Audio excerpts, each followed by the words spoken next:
حنا جايين من كل مكان للصويرة زينة البلدان زوروا ونرجع فرحان كالظبيل وللهيل ولا حرد السلاح ومحيلة نضربوا شوفار هاد الليلة. Piout Morev Rabotaev, la permission d'Hachem. Je voudrais vous souhaiter à vous tous une bonne fête de Hanouka. Baruch Hashem, quelle joie que ce soir, lorsqu'on a vu la première lumière de Hanouka, on était heureux et contents. Et en même temps, Baruch Hashem, on écoutait la bonne nouvelle entre les relations marocaines et israéliennes. Be'ezat Hashem, quelle bonne nouvelle. Comme étant en Israël, on peut partir au Maroc tranquillement et pèleriner les tzadikim. C'est extraordinaire, c'est super. Quelle joie, quelle joie. Et avec, bien sûr, la lumière de Hanouka. Il faut savoir une chose, la Torah, c'est la lumière. Il faut être réaliste. Au Maghreb, ça veut dire le Maroc, l'Algérie et la Tunisie, ces trois pays-là, ils sont très spéciaux. L'émouna, la foi que les Juifs ont eu dans ces pays-là. On parle de... Moi, je suis marocain. Et la plupart des gens qui sont proches de moi en France, c'est des Tunisiens. À tel point que beaucoup de fois, je me pose une question, est-ce que je suis marocain ou tunisien? Après, je réalise la réalité que non, je suis marocain et je suis fier d'être marocain. Mais pourquoi le Maroc et l'Algérie et la Tunisie, ils ont, je dirais pas le mot fabriqué, ils ont émis des tzadikim comme ça. Cette émouna d'où elle vient. Il faut savoir une chose. Déjà, dans les pays arabes, ils croient en Dieu. Toujours le nom de Dieu sur leur bouche. Tout le temps, tout le temps, tout le temps. Inch'Allah, Allahu Akbar. Toujours le nom de Dieu, d'Hachem, il est sur leur bouche. Ils ont l'émouna. Et je m'excuse de vous le dire encore, je dirais même, tous les Juifs qui ont habité dans les pays arabes, comme l'Iran, l'Irak,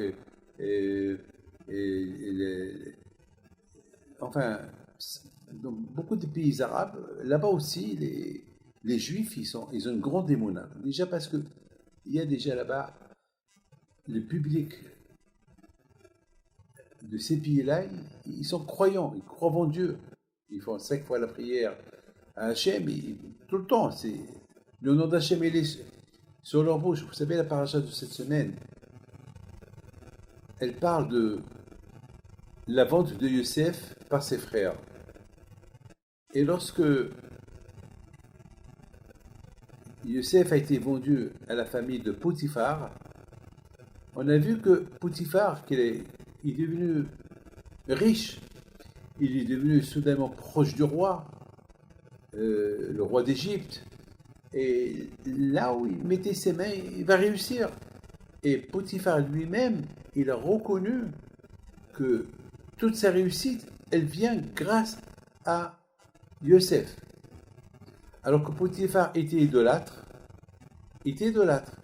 mais là, il était obligé d'admettre que son idolâtrie, c'est du nul. Il n'y a que Dieu, il n'y a que Hachem. Rachid dit que ce que Potiphar il a vu sur Yosef, c'est que toujours Yosef il disait si Hachem il veut, si Dieu veut, Be'ezat Hachem.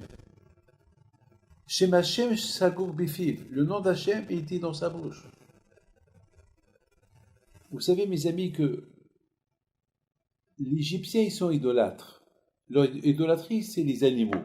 Ils vénèrent les animaux. Donc les Juifs, ils n'avaient pas le droit de manger de la viande en Égypte. Parce que c'est interdit. Pourquoi? Parce que pour les Égyptiens, ils vénéraient beaucoup les animaux. Et voilà, lorsque Yaakov Avinu il est arrivé en Égypte avec toute sa famille, Pharaon, il demande à Yaakov Avinu, et c'est quoi votre métier? Et c'est quoi la réponse de Yaakov et de ses enfants, nous, on est des bergers.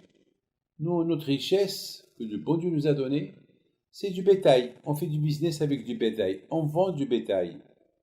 Et pour les Égyptiens, c'est interdit de vendre les bétails. Pourquoi? Parce que pour eux, les bétails, ils doivent être en liberté.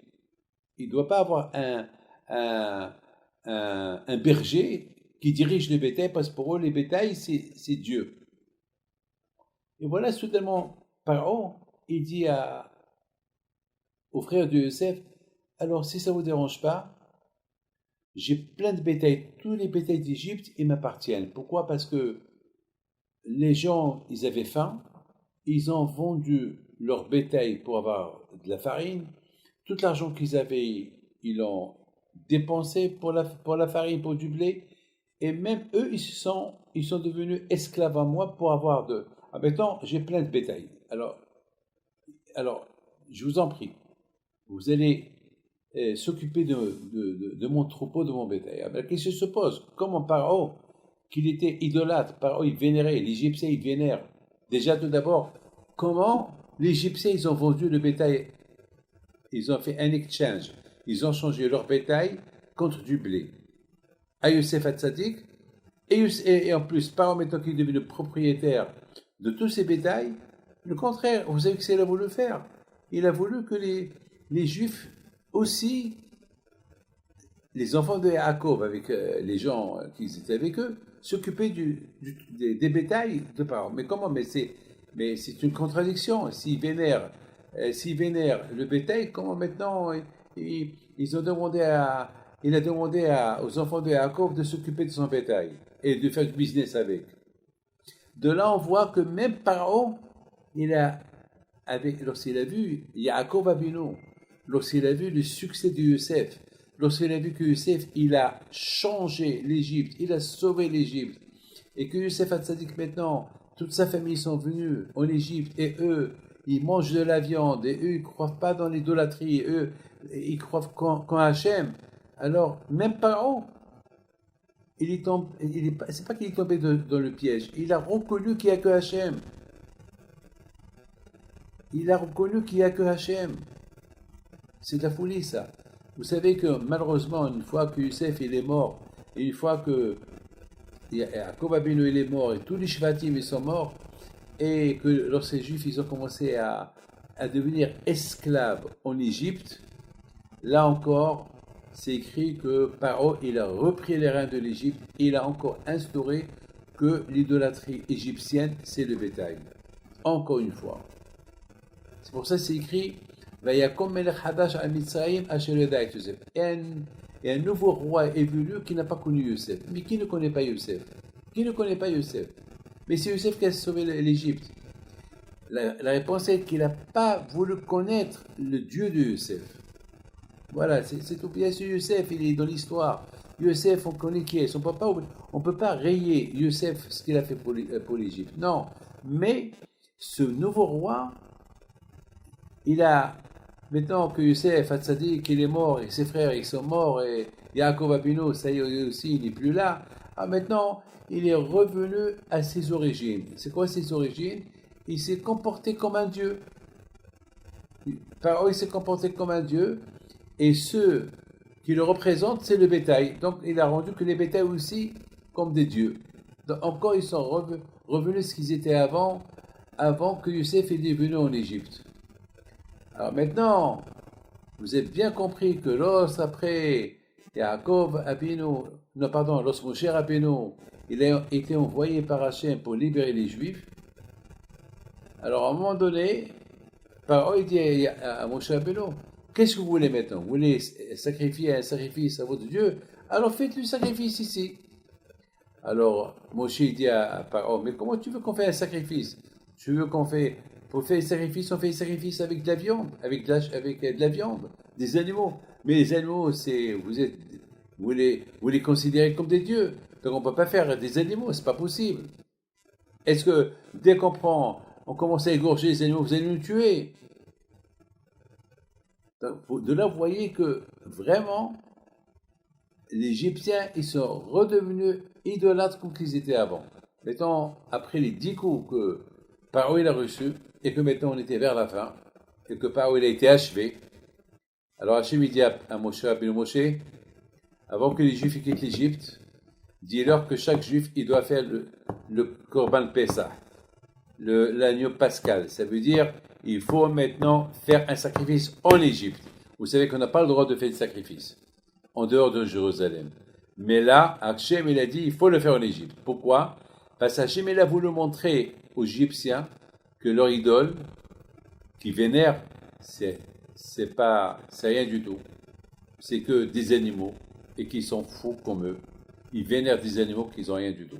Et c'était important pour Hachem que les Juifs, ils voient qu'ils vont égorger le Dieu égyptien devant l'Égyptien et que les Égyptiens, ils vont rien faire. Et le fait qu'ils vont rien faire, ça prouve que leur Dieu, il est bidon, il est rien du tout. Et c'est la raison pourquoi chaque année en Israël, pendant qu'on avait les 2 temples, chaque Pessah, il faisait le Korban Pessah, pour se rappeler du grand miracle qui s'est passé en Égypte, que les Juifs, ils ont égorgé l'agneau pascal, qui était considéré comme le dieu égyptien, et les Égyptiens, ils étaient faibles, ils ne pouvaient rien faire. Quand je leur enlever toutes les forces, ils ne pouvaient rien faire. Vous savez qu'est-ce que Hachem a dit aux Juifs? Vous allez griller le mouton. Vous savez que le mouton, lorsque vous le grillez, il y a beaucoup de fumée. C'est-à-dire que dans toute l'Égypte, il y avait l'odeur du mouton, l'odeur de la grillade. Et les Égyptiens ne pouvaient rien faire. Les Juifs, ils ont égorgé leur Dieu. Et c'est comme ça que Hachem, il a libéré les Juifs avec l'idée que Hachem est Had Ushmo Echad. Il n'y a qu'Akadosh Baruch Hu, il n'y a pas d'autre. Donc, Baruch Hachem, grâce à Dieu, Baruch Hachem, le judaïsme, qu'il a grandi dans les pays arabes, tout d'abord, déjà, il faut savoir une chose, que dans les pays arabes, il n'y avait pas des universités, il n'y avait pas du laïc. Tout le monde était croyant. Les musulmans, ils croyaient en Dieu, les juifs, ils croyaient en Dieu. Bon, bien sûr, la religion, chacun, on se respectait, eux nous respectaient, nous on les respectait. Et c'est comme ça qu'on avait la chose la plus importante qu'il y avait, c'est que on bénissait toujours le roi. On faisait toujours des bénédictions au roi parce que le roi, il nous a laissé faire notre religion comme on veut. Donc pour moi, ce soir, c'est un événement. Je suis très content que ces relations, ils sont entre le Maroc et Israël, ils sont un peu de fiers. Vous savez, avant, pour aller au Maroc, on devait avoir un visa, on devait cacher notre identité, et c'était pas facile. Hein. Je dis, Baruch Hashem, grâce à Dieu avec l'aide d'Hachem, vous imaginez combien de tzadikim il y a au Maroc? Il y a près de 700 grandes tzadikim. Il n'y a pas une ville où il n'y a pas un tzadik marocain. Bon, maintenant, on va pouvoir aller pèleriner tous les tzadikim qu'il y a. Vous savez, pour pèleriner tous les tzadikim au Maroc, il nous faut au moins 2 ans pour pèleriner tous les tzadikim au Maroc. 2 ou 3 ans même, pour bien les pèleriner. Ne croyez pas que c'est facile.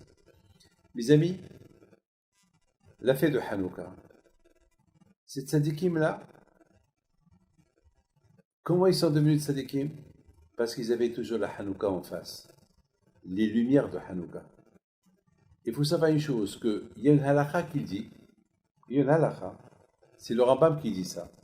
Le Rambam, il dit qu'on a une obligation d'acheter l'huile d'olive pour allumer la Hanouka. Et même le pauvre.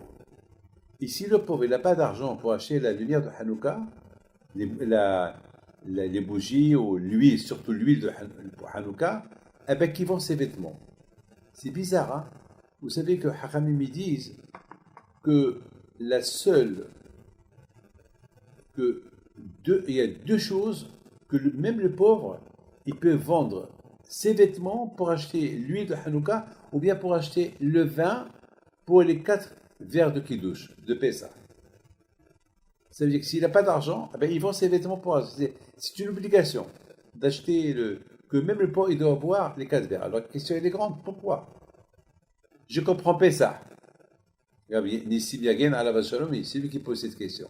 Je comprends Pessah. Pessah, c'est de Oraïta. Pessah, c'est la fête, une fête de Torah. Alors, pour la fête de la Torah, donc, et c'est la première fête que les Juifs, ils ont eue, la sortie de l'Égypte. Donc, c'est normal que pour se sentir,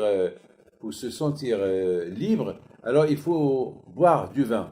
Mais Hanouka, c'est des rabbins, c'est Haramim qui ont instauré cette loi. Alors pourquoi le pauvre il doit vendre l'huile, ses vêtements pour acheter l'huile? Alors, mes amis, j'ai réfléchi à une belle réponse. J'ai réfléchi, j'ai dit, Haramim ils ont raison. C'est vrai que Pesach, c'est important pour le pauvre d'acheter, de vendre ses vêtements pour acheter le vin pour les 4 verres. Hanouka, peut-être non. Eh bien justement, Hanouka, elle est très importante. Pourquoi? Parce que les Grecs, ils ont voulu assimiler les Juifs. Ils ont voulu que le Juif, il s'éloigne d'Hachem, il s'éloigne de la Torah. Pendant 52 ans, le temple était fermé. Pendant 52 ans, la lumière de Hanouka était éteinte, la menorah. Toute l'huile qu'il y avait dans le Beth Amikdash, il était impur. Vous imaginez s'il y avait là-bas des milliers de fioles d'huile, les Grecs, ils les ont tous ouverts.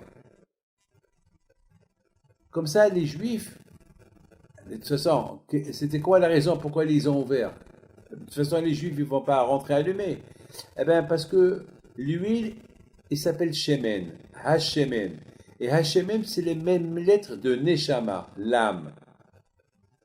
Et bien sûr, comment ça s'appelle? La menorah, elle représente le corps. Elle représente la Torah. Et les Grecs, ils ont voulu lancer un appel aux Juifs.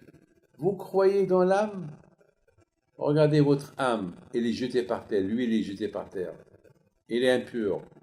Vous croyez dans la Torah? Voilà la menorah, elle est éteinte. Donc, ici, votre Dieu, il existe, pourquoi il n'est pas venu vous sauver? Voilà, ça fait 52 ans que vous êtes entre nos mains. Et où est votre Dieu? Il est où? Mes amis, presque tous les Juifs ils étaient assimilés. Les vieux, ils sont morts. La nouvelle génération, elle a grandi avec les Grecs, qui ne connaissent rien du tout. Ils ne connaissent rien du tout. Complètement assimilés. Ils ne savent même pas c'est quoi le Brit Mila. Ils ne savent même pas c'est quoi un Shabbat. Ils ne savent même pas c'est quoi le Kasher. Ils ne savent même pas c'est quoi Nida. S'il y avait quelques religieux, ils ont tué les Grecs. Peut-être il y avait quelques religieux cachés quelque part. Vous vous rendez compte? Combien on peut se cacher? 52 ans, on va se cacher. Combien on va se cacher? C'est qu'il y a eu la révolution des Hashmonaïm qui étaient cachés. Et après, le Hachem, il a fait un miracle. Les amis, s'il n'y avait pas les Hashmonaïm qui ont fait la guerre contre les Grecs, et qu'ils ont gagné les Grecs, ils sont venus au Beth Amikdash, ils ont cherché l'huile, il y a eu un miracle, ils ont trouvé l'huile, ils l'ont allumé. Pour une nuit, il est resté allumé 8 jours. Aujourd'hui, le peuple juif, il aurait été disparu. S'il n'y avait pas le miracle de Hanouka, eh bien, il n'y aura ni Pessah, ni Sukkot, ni Rosh Hashanah, ni Kippolet. Donc, qui a sauvé tous ces fêtes-là? Qui a sauvé la Torah? Qui a sauvé le peuple juif? Qui a sauvé le judaïsme? Vous savez qui? Ben, c'est les lumières de Hanouka. Donc, c'est la raison pourquoi, étant donné que c'est les lumières de Hanouka qu'ils ont sauvé le judaïsme et qu'ils ont sauvé le peuple juif, ils ont sauvé l'âme juive, donc même le pauvre, il doit se rappeler de ce grand miracle. Parce que dans ce grand miracle, il y a toute la religion juive. Dans ce miracle-là, il y a tout. Il y a tout. Il y a Pessah, il y a Sukkot, il y a tout. S'il n'y avait pas cette fête-là, eh ben on aurait tout perdu. C'est la raison pourquoi on célèbre Hanouka avec des chants et des remerciements à Hachem. Bon, ben, cet Hachem, pour moi, c'est une très bonne nouvelle que Be'ezat Hashem, le Maroc et Israël, ils ont fait la paix. Et si Dieu veut que Dieu fasse qu'il y aura la paix avec tous les pays arabes, Be'ezat Hashem, que ça s'arrange, que une modernisation qui sera bien établie avec les Hachem. Et on verra Be'ezat Hashem Mashiach venir dans très proche Be'ezat Hashem. Et j'ai beaucoup des secrets de Torah sur ce qui se passe aujourd'hui que je ne peux pas les dire en public, mais je suis en train de voir que il y a la préparation de Mashiach qui se prépare. On dirait que Mashiach, il prépare. Mashiach, il ne veut pas venir dans la guerre, il veut venir dans la paix. Je pense. Je répète, Mashiach, il ne va pas venir dans la guerre, il veut venir dans la paix. Que Dieu fasse qu'il y aura cette paix. Allez, à très bientôt et bonne chance.